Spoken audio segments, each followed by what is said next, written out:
Hey people, it's Niall Stokey. Now I didn't know who Delroy Washington was, but the voice covered his death, and so I thought I would share some of his musical legacy through this article, and I will leave some of his songs in the description at the end. Let's continue. Delroy Washington could have been Britain's equivalent of a Bob Marley. Musicologist Kwaku remembers the reggae pioneer who recently died. Delroy Washington, the reggae singer-songwriter, producer, and mentor, born in Westmoreland, Jamaica in 1952, and resident of the northwest London borough of Brent, died at St Mary's Hospital, Paddington, on March 27th. The way of the world today means almost anyone reading this would have heard of his passing through social media. Indeed, when I first saw broadcaster Dalton Adebayo's Twitter post announcing his death, I responded to him saying that although I was sure he had good sources, I needed to see some corroborative posts before I believed that Delroy has transitioned. Since then, I've seen several posts and received personal emails and WhatsApp messages confirming the sad news. What follows is a personal reflection, which I'm writing at a time when the fact of his passing hasn't quite sunk in. Listening to his music on repeat play is helpful as I try to come to terms with the shocking news. Although I had heard that he'd been poorly of late, I had assumed he was on mend as he attended last month's Brent London Borough Culture launch of the No Bass Like Home reggae map at the Jamaican High Commission. That map is based on a booklet I put together in 2007 entitled Brent Black Music History Project. Looking at Delroy's listing, I think it provides a fair summation of the musician, a highly talented Rasta-imbued singer-songwriter and guitarist whose mid-1970s Virgin albums Isos and Rasta showed an accessible, funk-infused reggae akin to Bob Marley and the Wailers version of reggae. The musician lineup featured members of Aswad. Jamaican-born, he had lived in Brent since the early 60s. While working in the Palmer record shop, he met Bob Marley and a friendship developed. Delroy released a 1973 Lord Coos single entitled Ja Manakam, and an earlier version of a Freedom Fighters as a 1975 single on his Axum label. What you would not know is that I've known Delroy for some 40 years. I first met him in Ladbroke Grove in the late 70s, at a time when I was first starting out running my own music business. He'd already released his 2 albums on Virgin Records, which I thought were fantastic.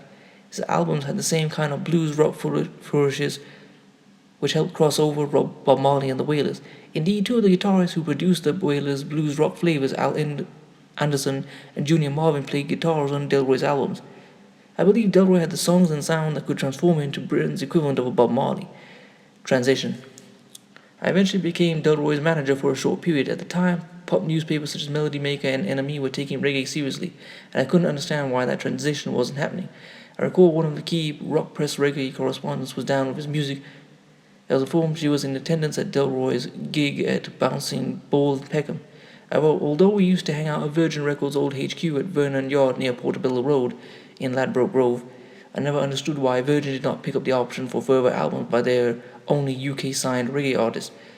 With hindsight, one could speculate that perhaps the albums did not sell as much as Virgin had hoped, but if their yardstick was Bob Marley, Virgin neither put a corresponding marketing push behind the albums, nor did the company have a reggae champion and visionary like Island Records' Chris Blackwell.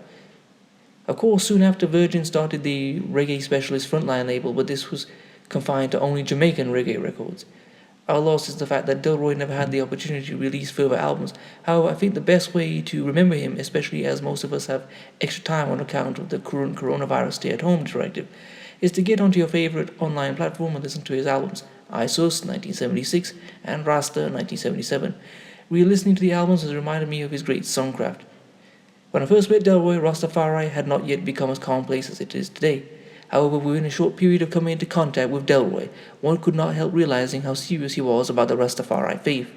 I learned some more about the faith from his bassist and multi-instrumentalist Bunny Mackenzie, who lived near me in Neasden. The herb and the Bible were never far away in the house he shared with his sister Candy, who also sang with Delroy. So it's not surprising that Delroy was comfortable composing rootsy faith-facing songs such as the Nyabingi chant, Chant 1, and the self-explanatory Jah Wonderful and Rasta. Incidentally, when I first met Delroy, he was staying in Kingsbury with his uncle who was a reverend, so I can only imagine a compromise was reached about practicing different faiths in the same household.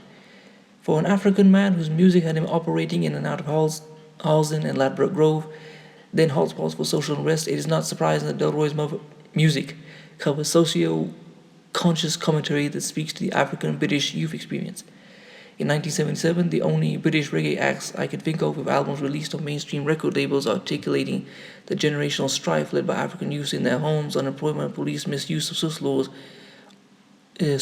in this country, the UK, is basically a stop and search law. The same thing as like stop and frisk in New York City. Were that of Delroy and his Brent compatriots as what? Songs such as Generation Game, Streets of Ladbroke Grove, and Brothers in Trouble must have resonated with many an inner city youth back in the day, and the lyrics have not lost their punch more than 40 years on. Lastly, Delroy didn't just wear African clothes, he wore Africa in his heart and sang about the continent in songs like Zion. Delroy formed a number of reggae support organizations, the last one being FORM, Federation of Reggae Music, and like me, he was active in championing Britain as the capital of reggae in Britain. FORM and various partners, including Nubian Jack Community Trust and Brent Council, have unveiled plaques highlighting the connection of Bob Marley and the Wailers, Dennis Brown, the Cimarrons, and Liz Mitchell of Boney and M to Brent. In recent times, I met Delroy a bit more regularly. He sat on the Brent London Borough of Culture 2020 House and Working Group, of which I'm a member. In 2018, Delroy, Ailbach 2020 Youth Ambassador, and I formed a panel on our local station, The Beat London, where we spoke about Brent's rich reggae history as part of promoting Ailbach 2020.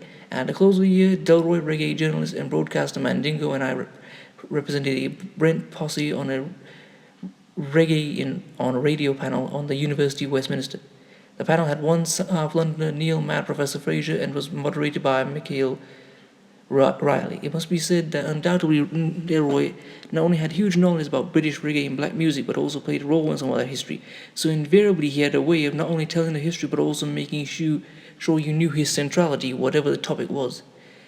I recall when I interviewed him for the Brent Black Music History Project, BBHMHP, he told me his role in helping several local acts. With Aswad, he said he got Angus Drummy Gay his first drum kit, and the band was essentially his backing band. Certainly a number of the band members played on his albums. He also mentioned he had a role in molding the early careers of acts including British funk pioneers High Tension. Indeed, soon after the launch of the BBMHP booklet and DVD, I urged Delroy to hurry up and finish the history he has been talking about documenting for a long time. I do hope his family will find and at some time release the Vox Pop video interviews Delroy and his young assistants filmed, and perhaps there's a draft of some sort of manuscript that can be completed and published. It's so unfortunate Delroy should pass in 2020. This is because Brent is this year's London Borough of Culture, and I'm sure there will be opportunities for Delroy to recount his first-hand local history knowledge within the reggae-focused No Bass Like Home programs. Thankfully, an internal communication from the Ailbach 2020 producer has confirmed that a way will be found to honor Delroy Washington in the Ailbach 2020 program. Well, I hope you've enjoyed that. I'm going to leave this article in the description. I'm going to try and find some of his songs and leave them so you can listen to them. Please comment, rate, share, and subscribe. Peace.